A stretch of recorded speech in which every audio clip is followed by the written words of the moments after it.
I'm like trying to stay so hydrated. It's like, oh, It's hard nowadays. All right, it looks like we are live. So, hi, my name is Nicole DeVore, and my pronouns are she, her, hers, and I will be the host slash moderator today. This is the CTA Takeover Tuesdays, and let me pull it up. Our exact title for today it is introducing your whole self when you're new. So we are fortunate enough to have a few panelists here.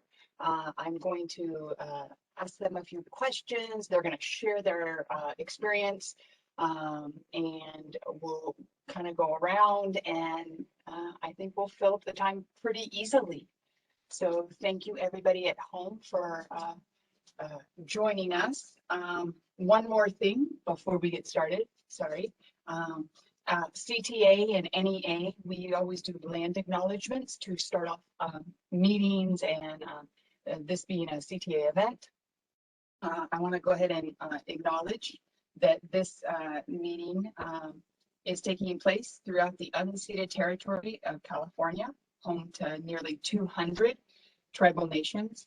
As we begin this meeting, we acknowledge and honor the original inhabitants of our various regions. A land acknowledgement is a critical step towards working with Native communities to secure meaningful partnership and inclusion in the stewardship and protection of their cultural resources and homelands.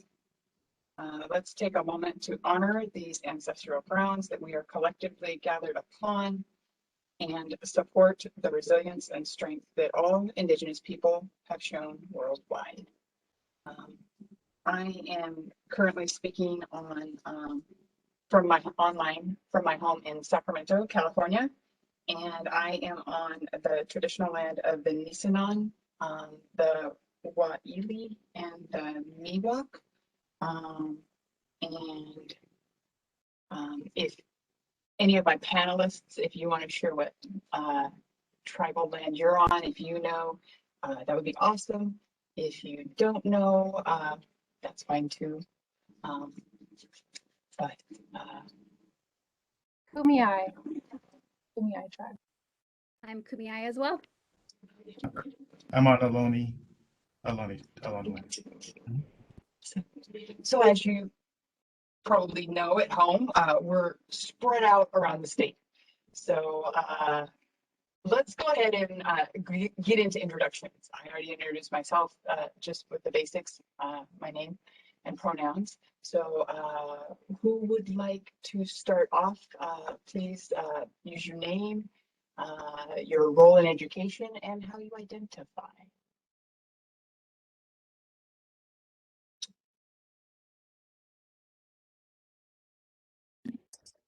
I can go if no one's going to go first. I'll take the pressure off. My name is Sarah Hart. I am a newly credentialed as of like a week ago, multiple subject teacher. Yeah, so my role is teacher for whoever would like to hire me. I'm currently interviewing, so just plug. I identify as a non-binary lesbian, and I am here. Thank you.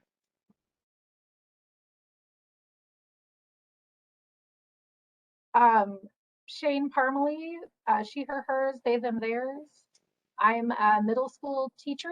I think I'm 21 years now of teaching, and I identify as non-binary queer or pansexual. Used to be bisexual, and then there were new terms introduced, and I was like, oh, I guess I have to change my term. So yeah. Hi, I'm Anthony Aaronwine. I am originally a kindergarten fifth grade teacher, but I'm currently working as a teacher on special assignment in San Francisco. And I identify as a cisgender Black gay male. Thank you for letting me be here. Okay. I guess I also forgot my pronouns. Starting off real strong for the queer folks. I did not state my pronouns, so they are they them. No worries. We're easy peasy here. And you know, if I share for myself, my role in education, I'm a fourth grade teacher this year, normally fourth or fifth, and I general ed classroom teacher here in Sacramento, and I identify as a cis lesbian and so second question. I don't know if we want to stay in the same order or if somebody feels like more compelled to jump in, then please feel free. So my second question is, have you always introduced yourself as you did? Obviously, Shane, you gave a little lead in. No, not necessarily, right? Have you always introduced yourself? And do you introduce yourself differently in different settings and with different audiences? And we were thinking like when you're at work, in your teaching job or your education job, I should say. And then versus like when you're in your neighborhood, like how do you introduce yourself?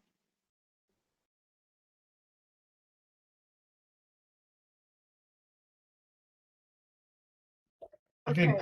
Oh, go ahead. Good. Oh, I don't always introduce myself with the cisgender gay male part. Normally, I don't have to say I'm black because you can see. But I just feel like in this environment, like well, it's sort of a LGBTQ plus theme, so it makes sense. It just depends on where I am. If I'm at work, I may not introduce myself as gay, but it'll come out in conversation as I'm getting comfortable with the people around me. In the neighborhood, it depends on where I'm at.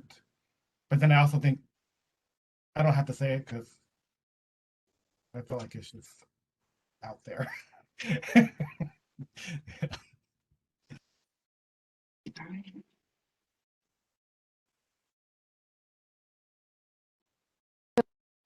I'll go next.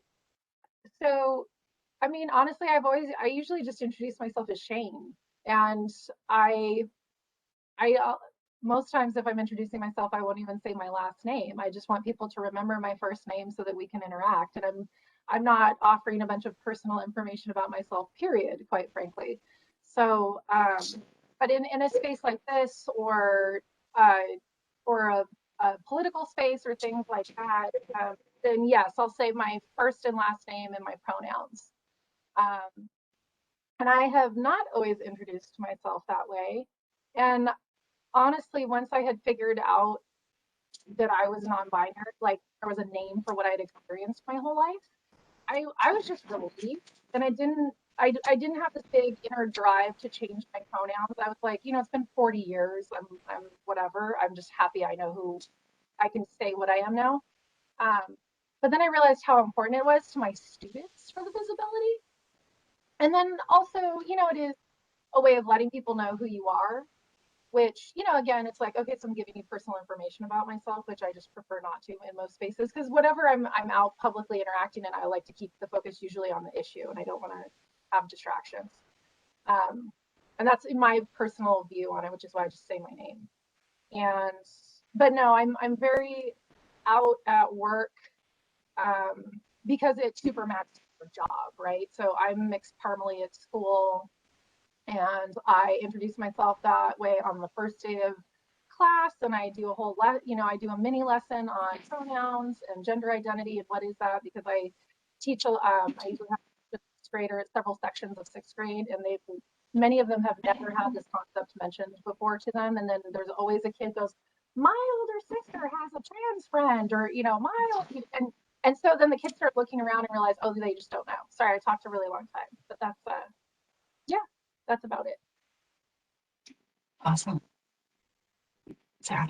For me, this question was real interesting because it kind of made me reflect on how I introduce myself and interact with people. Because I guess for me, since I just came out as non-binary and lesbian within the last, I don't know, year and a half, 2 years-ish. It's been a wild ride, right? This last year, year and a half. And so to me, it's this weird ebb and flow of I use they them pronouns, but people who know me are my kids, and for me, speaking personally, pronouns aren't a big deal for me. If it slips and it's a she or a he, or it doesn't make me feel dysphoric, I'm totally fine with it. It's cool, we roll with it. But I get like, whew, real euphoric when people use they, them, because I'm like, I'm seen. I'm seen. So that makes me real excited. And then I did have a unique situation where I started student teaching this past year. And I started as Miss Hart. And I was still playing around with using different pronouns, trying and navigating my way through education because I have this unique perspective. I feel like that I am kind of, marketing myself and getting hired. So I kind of stylize, I guess, how I want to be like how I want to identify in those spaces. I don't have to come out, after already being there. So it's kind of unique. And I started out as Miss Hart and we rolled with it. And I let it slip to my guide teacher of like, I actually use they, them pronoun, like very shyly. And she was like, well, let's change it. And she was wonderful and great. And was into it. She's like, do you want me, like, how do you feel comfortable? Do you want the kids to call you Mix Heart? She asked, like, how do you want me to address you? I came up with I was teaching third grade. And I came up with the idea that when we interact, me and my guide teacher, we would just use Mix Heart. And then if the kids ask questions, I would answer questions and they kind of did. When they saw my name mostly, they'd be like, why is there an X instead of an S? That's not right. And, I had the opportunity to kind of explain, well, I'm using Mix now. It's just I was very nervous because I'm also in this weird space of I could not be hired because of that. And I know that that's discriminatory, but I know that people will find any excuse to work around that. Um, so I was in this weird boat, and the kids, some of them ended up using Mix Heart, some of them ended up using Miss Heart. And then when I got to sixth grade, I texted Shane actually and was like, SOS, how do I introduce myself? I don't know how to do this. I don't know what's appropriate. And so they kind of guided me through that. And then my sixth graders all on board for it. So they were super amped. They were excited. They were telling other teachers like, no, that's Mix Heart. They were like my biggest ally and advocate. So it was wonderful. I didn't have to explain myself to anybody. So yeah. And I haven't always identified as a lesbian. I've gone through, oh, I just think girls are pretty. Oh, I just am into girls. Oh, I just kiss girls on the side. Oh, now I do this, but no one knows about it. Now I do this, but I'm not going to talk about it. And so it's been a journey to finally get comfortable and like work through heteronormativity and all that to get to this spot. But yeah, again, kind of like how Anthony had said, I know I'm talking a lot, so I'm going to go fast. But just, I also, when I'm in spaces, I just use Sarah, like I'm Sarah. I don't feel the need to explain myself or justify. I know that gay doesn't look a certain way, but I also feel like people in the community or people around me can tell and be like, oh yeah, they look pretty gay. So Well, I want to just like push in a little bit because this is part of what we and why we are having this discussion is because when we do introduce ourselves, like I specifically, I think of like when I first was teaching, my first job site, and where I was in my life experiences and how I introduced myself, and I wasn't making sure to use pronouns. I think that that's evolved, and our community is being much more respectful now than it was when I first started teaching, back in '98. Like I don't think anybody was hardly using pronouns. So I think that that has really changed things for us. But and also too, like, please, Anthony and Shane, like, tell me what your feedback is when you kind of more at the beginning. Do you think like what Sarah spoke of about the students being very responsive and very supportive? Like my students are too, but if we rewind and go back like a decade, if you were introducing yourself with they them as mix, if you were, which I don't think you quite found it yet, right, Shane? So I think if we go back about a decade, how were you introducing yourself then, and how does that seem different than now? Um, well, and it's interesting because looking back, that might be why I never wanted to be called Miss Parmalee. like I hated, that was one of the things I hated most about teaching is I couldn't just be shamed. Um, so I don't know. I mean, and all the kids called me Mrs. Parmley, and I'm like, that's my mom. 'Cause I was married at one point, and I didn't change my name because that's my name. And no, it would have absolutely been different. And I do, I've been teaching for over 2 decades. I always knew who I was. I dated everybody back in my youth. So I knew exactly who I was attracted to, and it was everyone with a good personality. And not everyone, but it was weird the first few years of teaching because eventually, like, I had a kid ask me my first year of school. They're like kind of sizing me up one day, and they're like, it was a girl, ninth grader, and she's like, are you a lesbian? And one of the other kids is like, she's married and has kids. And they're like, oh, great. Are you bisexual? And I was just like, I don't even know what I'm supposed to say right now, but I'm glad you're reading me, kid. Um, so I don't know. And then there were laws that got passed and things started kind of opening up. And at one point I realized like a huge number of our district administrators were actually gay people who were kind of closeted. So district wide, we had a lot of gay leadership, and they were not all out of the closet either. So there was sort of this. I feel like this gradual release and then like a rush, where it was finally okay to be who you were and not have to hide it or pretend. Um, but again, it's not like I'm going to talk about my dating life with students. So, like, hey guys, this is so I don't know. I think it was more just being open about and then jumping from so I went from high school targeting like homophobic comments of this is gay, that's gay. It's like I'm pretty sure that paper has no gender identity and is not sexually attracted to other things. So it's like I don't know what to and then I moved to middle school and I found myself because the laws were changing at the same time, there were more protections. And I found myself the first year at middle school not knowing what my rights were. And so I talked about things in third person, like like gay people were not me, like it was this concept or idea. And then the next year I talked about it as I got more well, no, the first year I probably didn't talk about it at all. And then the second year was more like third person, and then it got into first person. I went, I'm gaying up this school as much as possible. We're having a GSA. I know what the laws are. Rainbow flags for everybody. And then during that time period, I also figured out I was non-binary. Like that was not a choice growing up. I just knew I hated being grouped with girls, referred to a girl. I loved being misgendered because my name is Shane. So I got grouped with boys all the time. And then working through that, and then kind of, it's like you're working through it and it's messy, but then you also kind of need to share it, which is difficult when it's new. So, and Nicole, I think you were my friend as I was going through that process and I got to talk to you. Yeah. Thanks for that, friend. Important are super important. It really is. Yeah.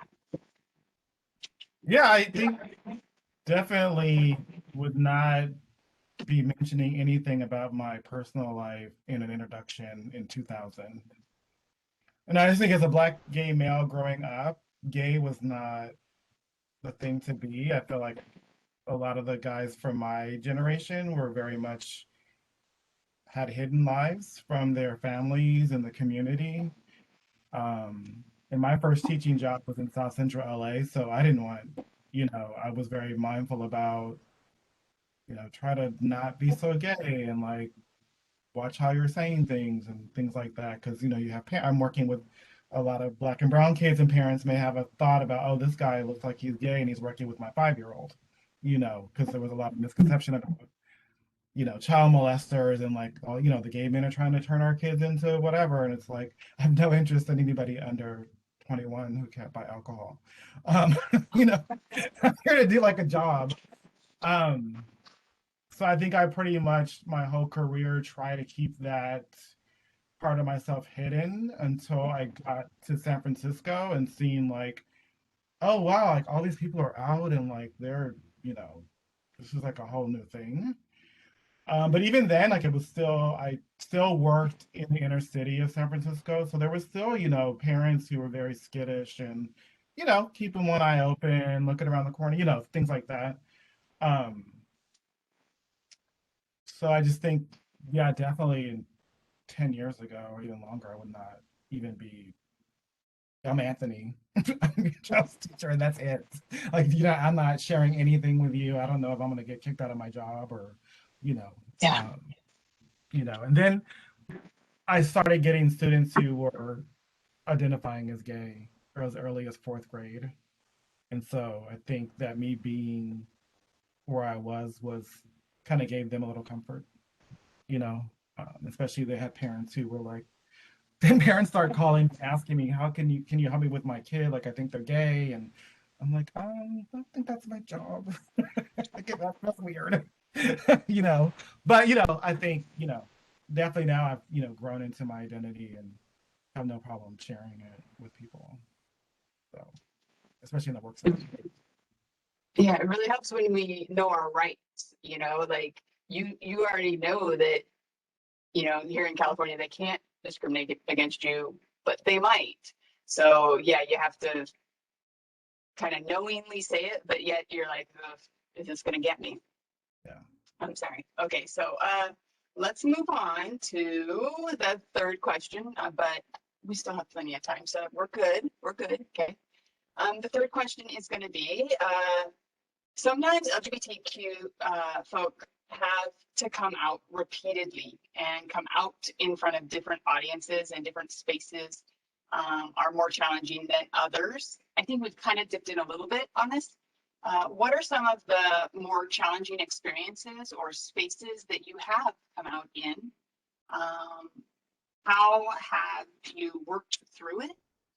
And then also, how have you supported others in working through that? So now we can kind of like dig into some of those stories a little deeper.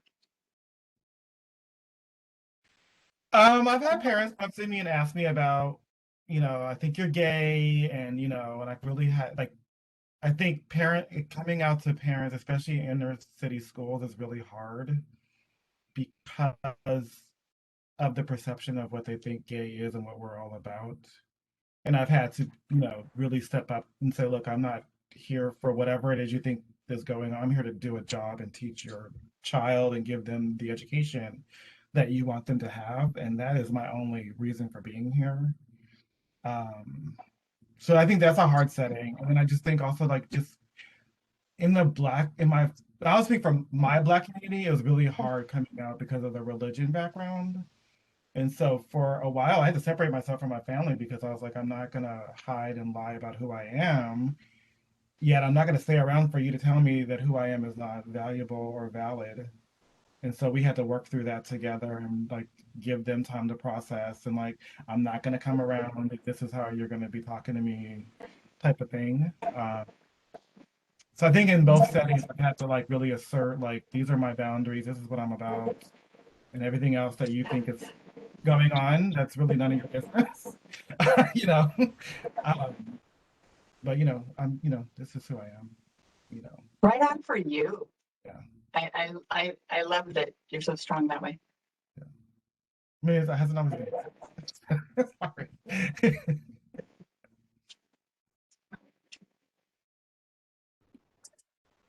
I think for me, it's just job interviews right now is real hard because I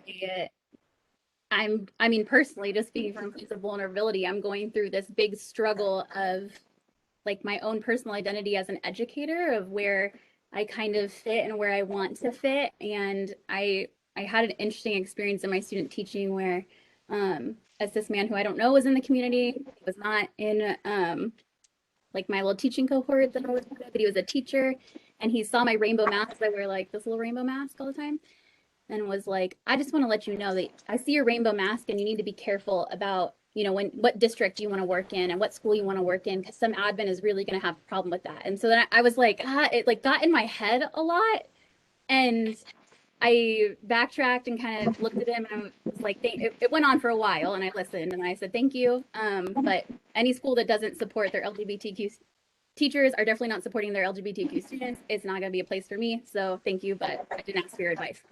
But it got into my head because now interviewing, I'm like, do I put mixed heart on my resume? Do I like, how do I signify that? And so I've kind of come up with this plan of at the end when people are asking or like, do you have any questions for us?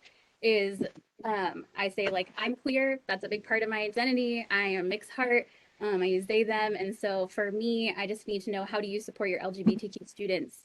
And if you had a student come out as trans, what would you do? And so I just asked those questions. So I'm like prefacing with like, this is me. I don't have to hide me, but also on the spot, what are you doing? I'm like, how are you supporting your students?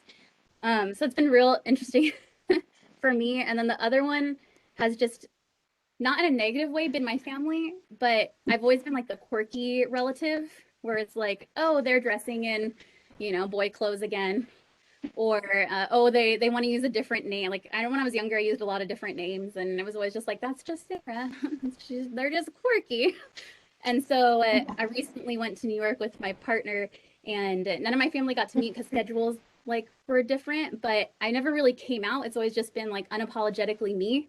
And so it's been weird to navigate spaces where I feel like other people are not uncomfortable, very supportive, but also like confused on it. And I feel like they're like asking little questions of like, so about your friends. And I'm like, I know that you're really trying, but this feels weird. So that's my current state of navigating and supporting people. I'm the supportee right now. I'm the one begging for support. I think I reached out to lots of people. So I hope to soon support other people, but I'm just trying to do me right now.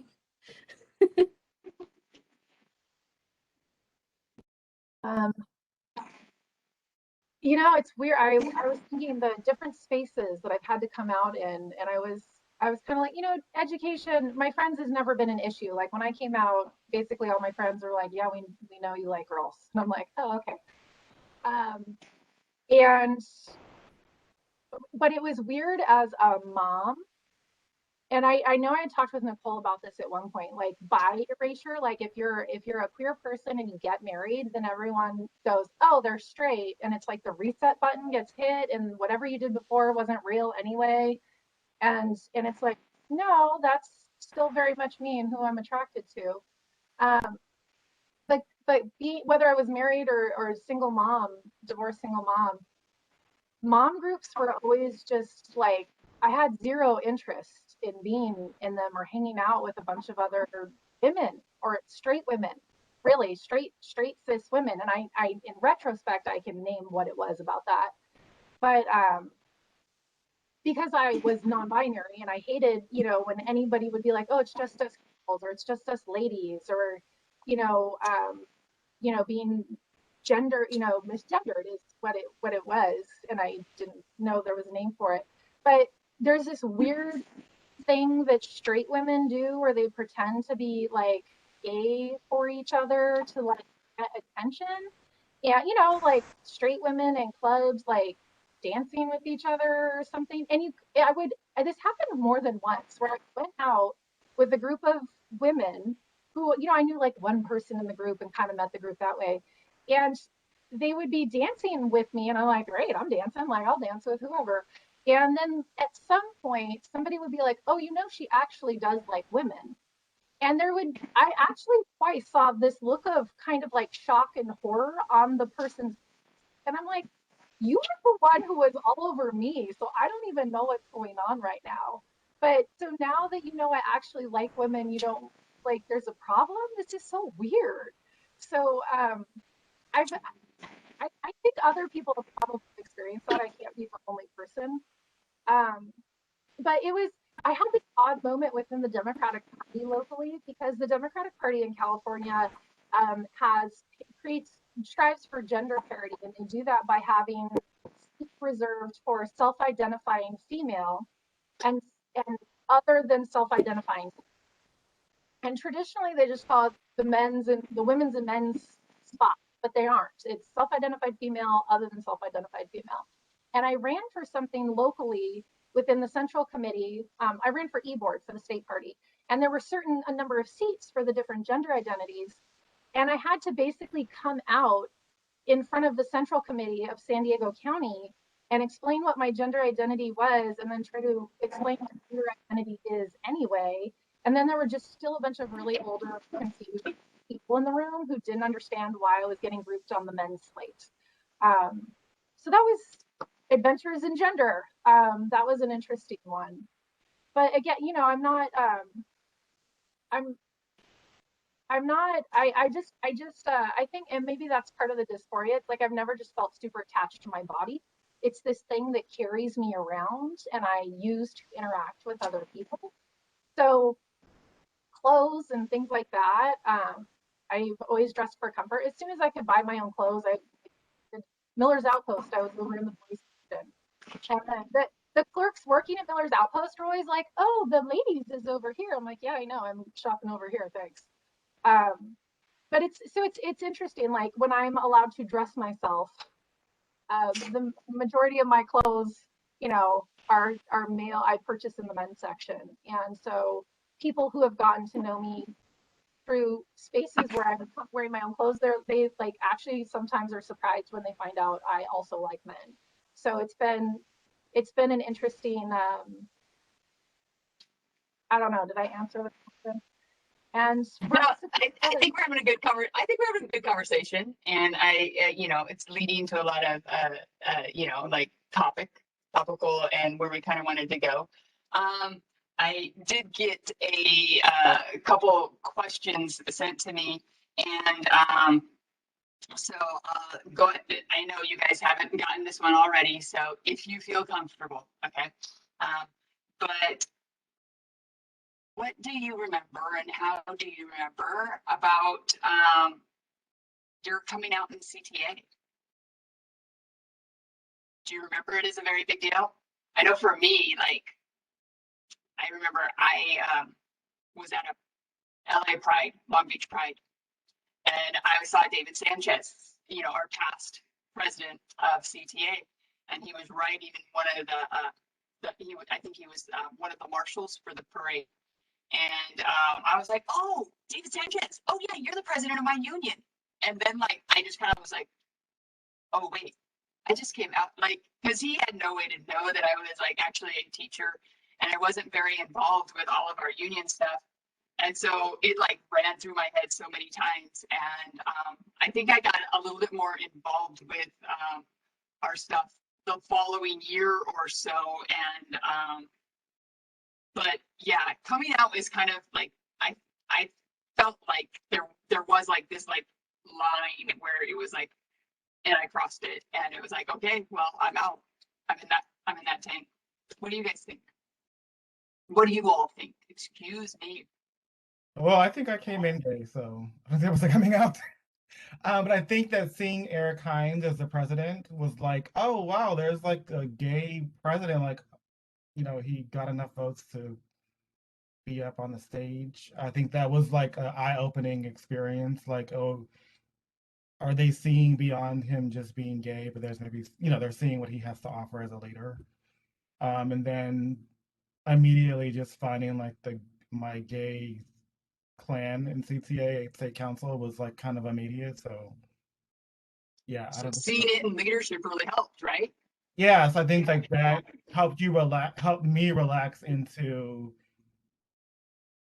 not thinking about it so much. And then like just meeting all of my gay siblings or queer siblings at state council was like, oh, okay, there's like a whole like thing, here. So it's like nothing you have to hide. So yeah.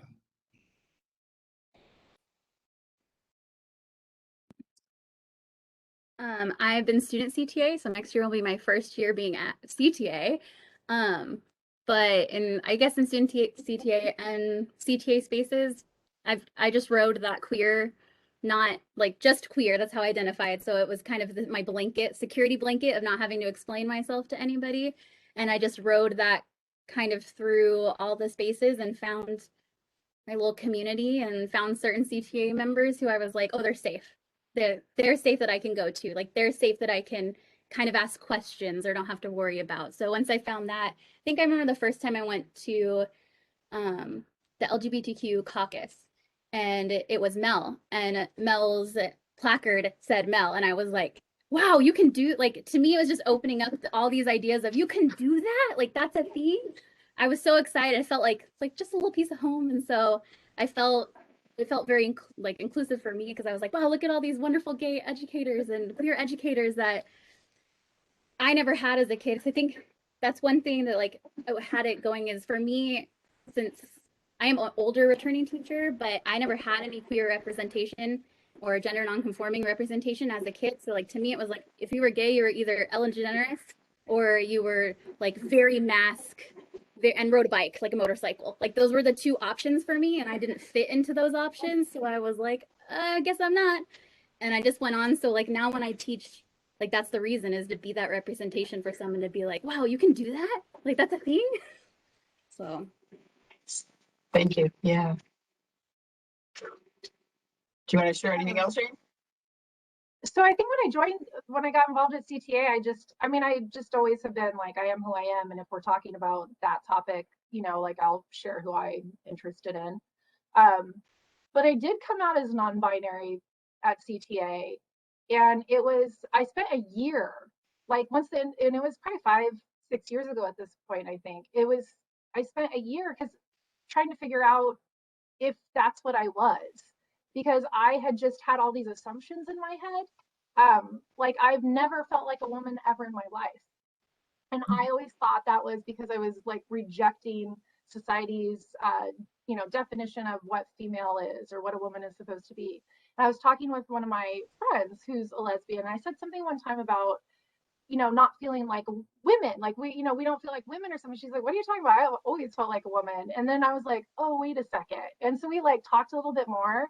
And then I started just kind of hopscotching around my friends for the next year and doing some more research. And I'm like, okay, my friend, who's butch lesbian from college, who's filmmaker. And I was like, hey, do you feel like a woman? And she's like, no, but I identify as a lesbian for political reasons because they're not going to take, because of fighting misogyny. And I was kind of like, okay, so you don't feel like a woman, but you know that, but you call yourself one anyway for political reasons. And I just kind of went through, and it's like, there are all these people who I would not think, except for Cami, because she is, more non-binary. All these people who I would think would say they never felt like a woman. They're like, I have always felt like a woman, like the butchest lesbians I know. And I'm like, this is something else. Okay. And then I started kind of going through the like, I hated Miss or Mrs. And so if there was ever a choice on forums, I would always put doctor because it's the only non-binary one that's there. And I didn't know why I was doing it. Or I would just put Mr. on stuff. It's like, you don't know me. My name is Shane. Like, so it was weird and tearful. And Mel House is like a big part of that. And I appreciate all of their support. And so it was good. And I was like, oh, okay, I'm good. Like, now I have a name for it, and I finally got it changed on my driver's license, and it's uh it's nice. It's nice to just be me and know who I am, and it's very comfortable. So, I know that we've taken a while, and I know that I've been part of asking CTA to give us the opportunity, to be able to put our pronouns on there, so that people could identify differently, or when we're making room requests. I've fought that one a little bit with CTA. And so are there any other ways that you think that CTA has or has not helped you to feel like supported in being able to come out?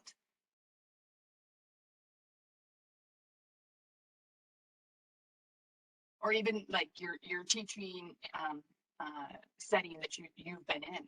Like, what do you think about like the organizations or the leadership? Is there more, or what are some examples that you think have helped?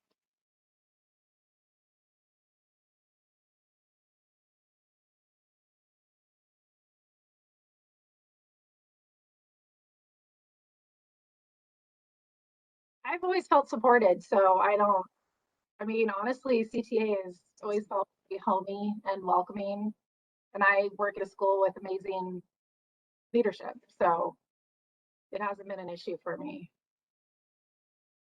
Although it was interesting though. I did have somebody go, "Oh, they put your gender wrong on here. It says X," and I'm like, "No, that's what it's supposed to be." I got to explain that. They're like, "Oh, sorry."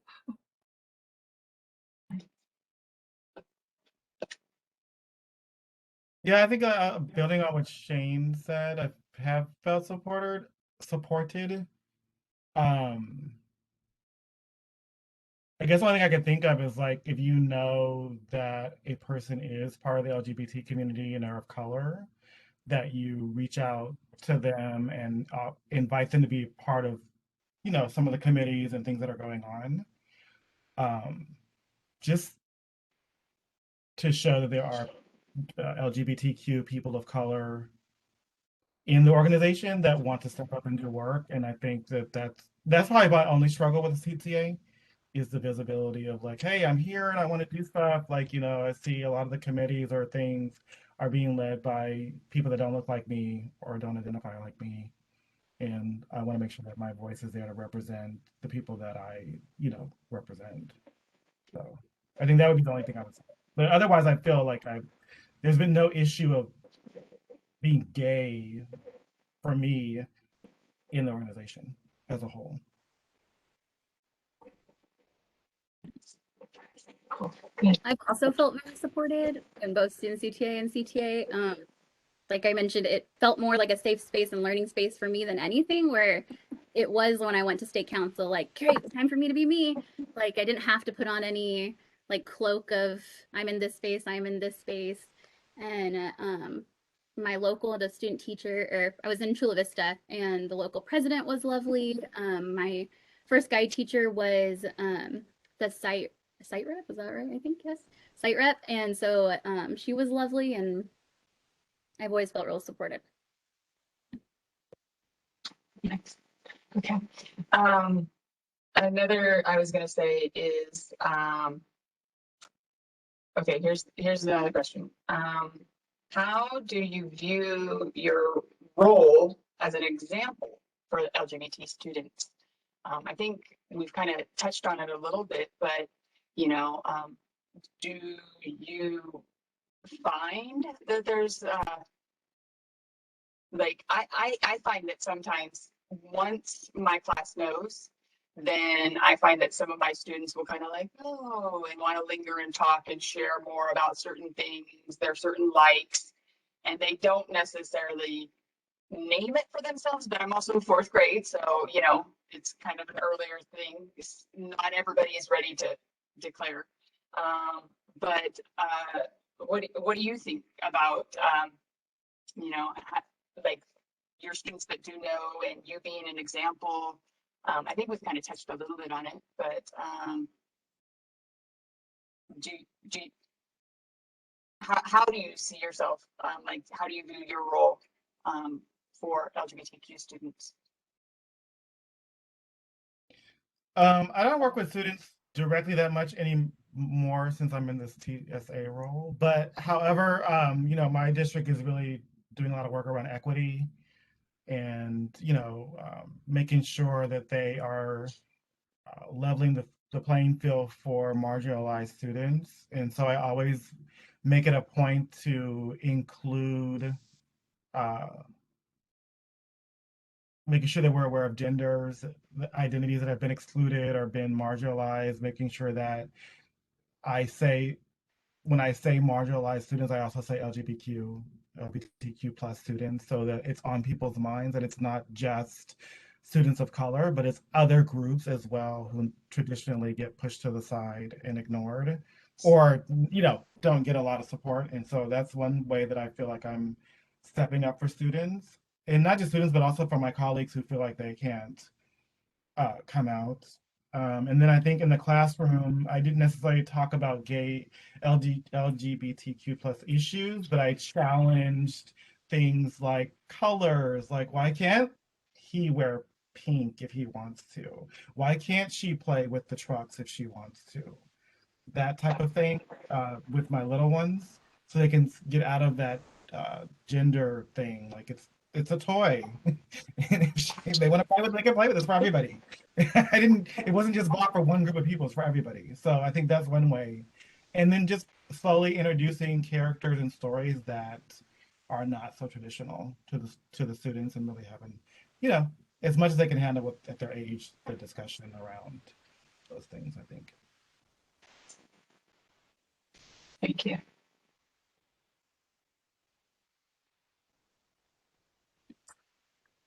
Shane, I feel like we're always staring each other down of who's gonna go next. um, I just had a wonderful experience in sixth grade. I think for me it was very affirming in my identity too. Like it truly was healing for me. Because I was so scared and so like I knew who I was, but like it felt so raw coming out to my students, even though they were sixth grade and all of them were like cool. I think the moment I had where I had a student ask me, "Are you just non-binary?"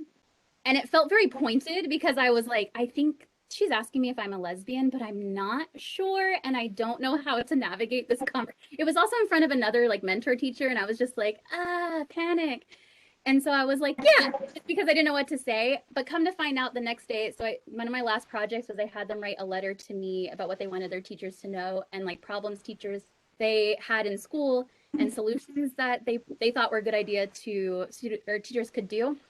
And one of them drew me this beautiful piece of art, and they called it a pride frog, and it had like the non-binary flag, and it was wearing like a sash, and it was the cutest thing where I was like, oh, like I'm being seen. Like, and kind of how you had said, Nicole, like they kind of started to come to me, and once I started especially wearing my rainbow mask and we went back in person, they were like, they sought me. Like I felt like I was like sought out. Because sixth grade, is a confusing time. They're like figuring life out too. And I don't know, I think it just comes for me, especially as I'm getting my first classroom. And I really am pushing for those upper grades, like sixth grade and above, because I want my authorization anyways. But I just, like I said, for me, it's important to see that representation, not only from me as an educator, but in everything that we do and present. So stories, literature, just making sure everyone is heard and sees themselves.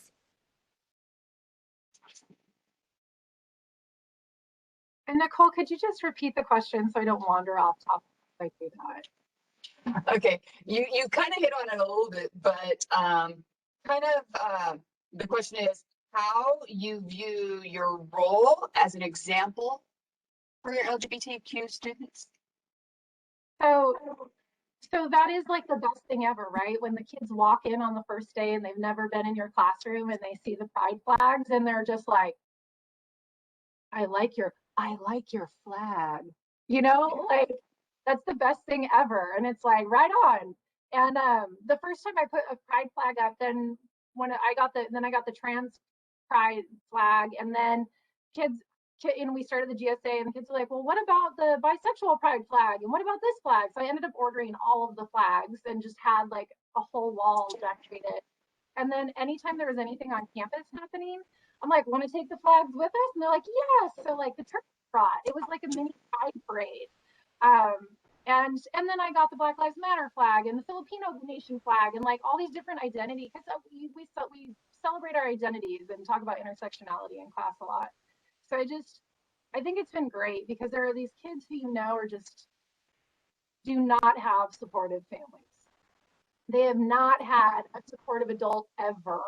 And then, there's just me openly discussing these things because these are normal. These are normal things, and people do, these people, we exist and we're not embarrassed, and that's fine.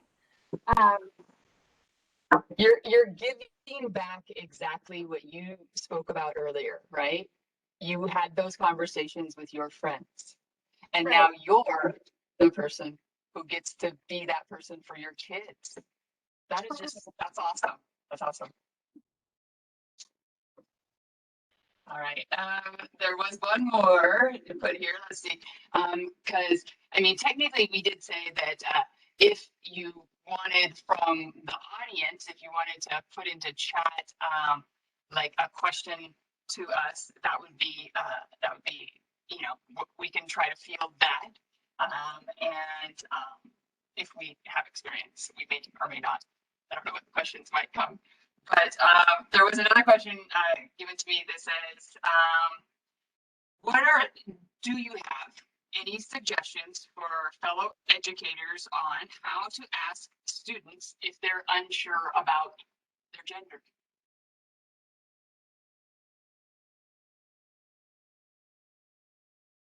Can you repeat the question? Maybe I misunderstood it. It sounded like I'm supposed to ask a kid their gender. Because I wouldn't do that. That was kind of like if you had like, and I think it is kind of worded in a funny way, because yeah, I don't know that I would ask that either.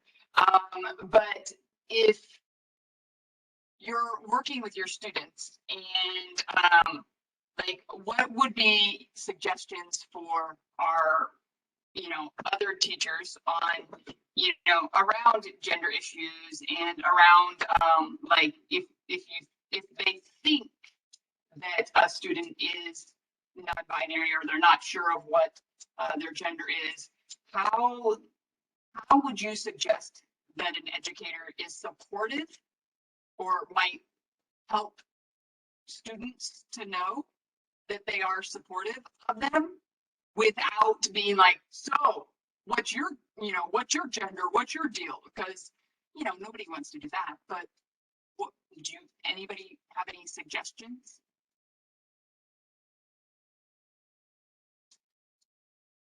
I just openly discuss it.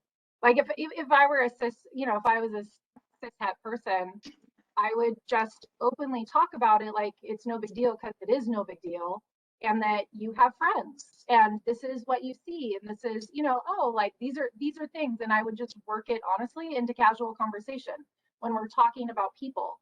And I think that gets left out a lot when like there are these general conversations about different groups, and I don't know, maybe because we talk about civil rights a lot in my classroom, but we talk about identities and intersectionality, but making sure you always name gender and sexual orientation when you're talking about the different discriminations, like discriminatory practices, and just I think normalizing that and making sure that the kids in the room know, all these different people exist. You're helping make sure they know that they all exist and that this is normal and fine and you're supportive. And then that's that, because that's what I used to do. And then, kids would come talk to me when I was, didn't know what my rights were and didn't know if I was allowed to say anything.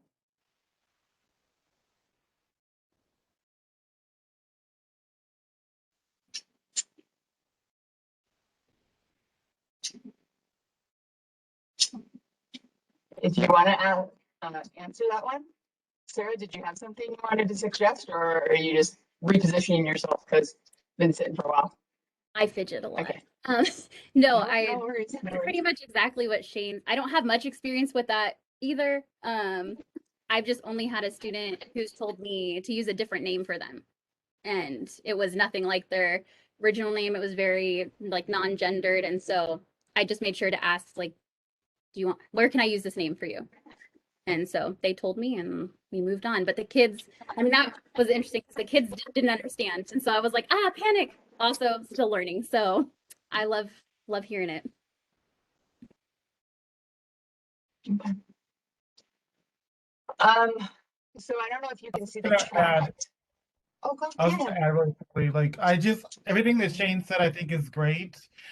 Although I would just add that it's all about relationships. I don't know in the places that I've taught that I would want to have that conversation, but it's really all about relationships and building trust within my community for kids to have that conversation. And maybe that comes from my own coming out experience as a young Black male.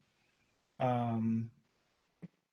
I definitely would be when I work with kindergarten and first graders, I mean, they may come out, I don't know, they come out that young, but I just imagine like it's all about relationship. It's all about building trust. It's all about finding ways for us to explore the idea of other sexualities in a non-threatening way and letting kids on their own sort of come to me or, come out or whatever it is they want to do on their own timing.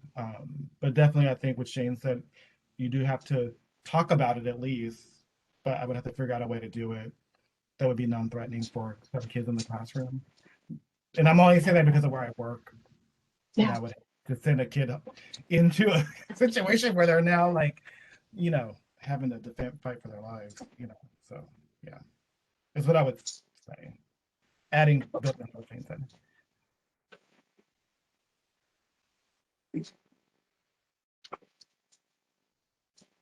All right.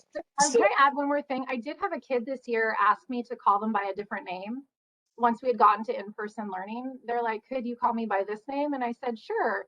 What pronouns would you like me to use? I just followed right up. And then they were like, told me the pronouns that, the other pronouns.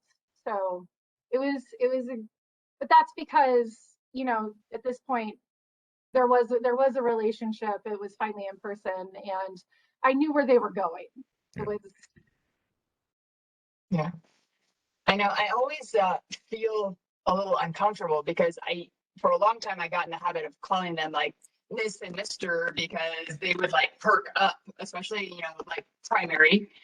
You can do that with kids, right? You say these little things and they're like, oh, and they want like more, verbal praise, right? And so I definitely like pulled away from just being like, turning the class over to Mr. So and so, and kind of gendering them because, yes, at fourth grade, they can easily, like, no, they may not feel confident enough to say it, but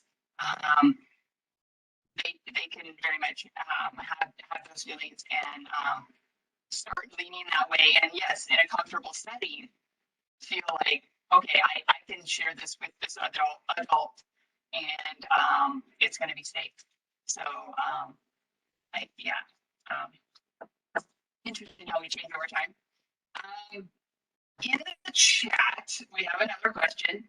It says, how would you support an educator who feels like they can't come out in their district? That is a real hard one. We're all there.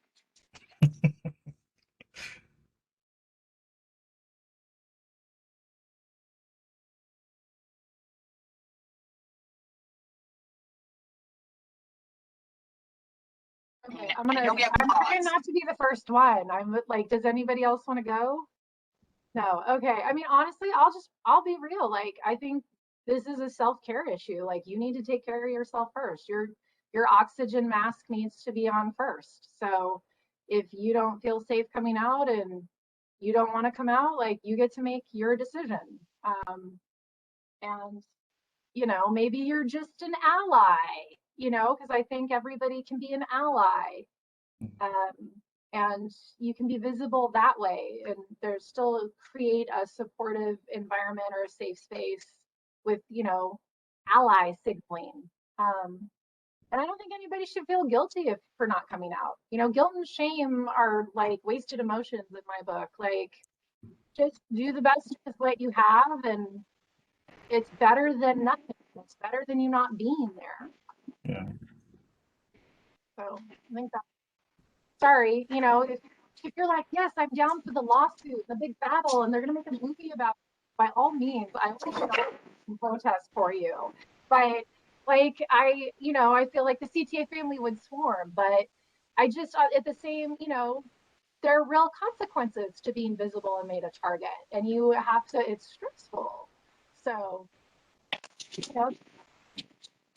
care of yourselves.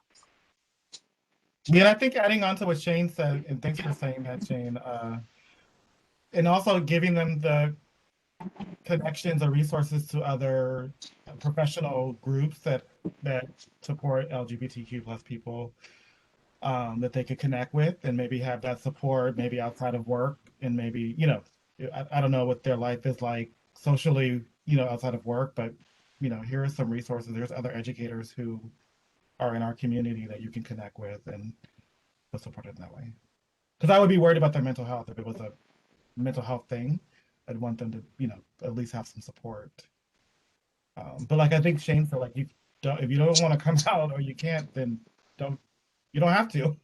It's your choice, it's your life. So, and what's best where you are, right? I mean, unless you want to be the crusader like Shane was saying, we'll support you. Yeah. I would like to, one thing, because when we were speaking about and trying to get guests, one thing I was thinking about is when, to kind of go back to when you ran for office, Shane, because you ran in a local race in San Diego. And how did your identifying yourself, how did you introduce yourself? How was that a piece of any of it? Because that's kind of, it's introducing yourself for sure. Well, it's interesting because when I went to fill out the forms that are produced by the Secretary of State, they make you put your gender and they still only had male and female. And I was like, am I the first non-binary person to run for office at the state of California level? Like how is this form not fixed? And so I ended up having to talk with people in Sacramento and say, like, I had to hand write in my non-binary one and then put the X on that. It's like, I have it on my ID. You would think state forms have been updated. I introduce myself in Democratic Party spaces or activist spaces. I do introduce myself first and last name and then pronouns. So and if I don't, it's because I'm forgetting because I'm focused on what I'm going to say. But it came up. It didn't come up a ton. But it was pointed out, like, there's actually a non-binary person in the race. Like there is a diversity of candidates in the race. Okay. But I also got a call from the Secretary of State. They're like, so when we translate this into other languages, do you want male or female? Because the languages are gendered, right? So like Spanish and things, you have to put male or female. So if you just female, it's fine. It was weird. There were things like that where they're like, what do we do? And I'm like, don't worry about it because it's distracting. And when they're writing the article, like, should we use they or she? And I'm like, you know what? Honestly, just use she. Like, you be aware of your reader, who your reader is, and you want them to focus on what's going on, not be confused. Just who's the they? So unless you're going to do an education piece up front with the article, just forget it and put she. So Good point. They've done that, but Cool. All right. Well, we have hit our 5 o'clock. So thank you so much. Oh my gosh, it was great talking with you all. And it was great meeting you, Sarah. So thank you for being our first panelists. And for everybody watching, we're going to come back next week, and same place, same time. And let me see. Next week we are. Let me see if I can find the topic. I'm scrolling out of my Facebook page. Sorry. Oh, next week is what is SOGI. So they're going to explain what is SOGI.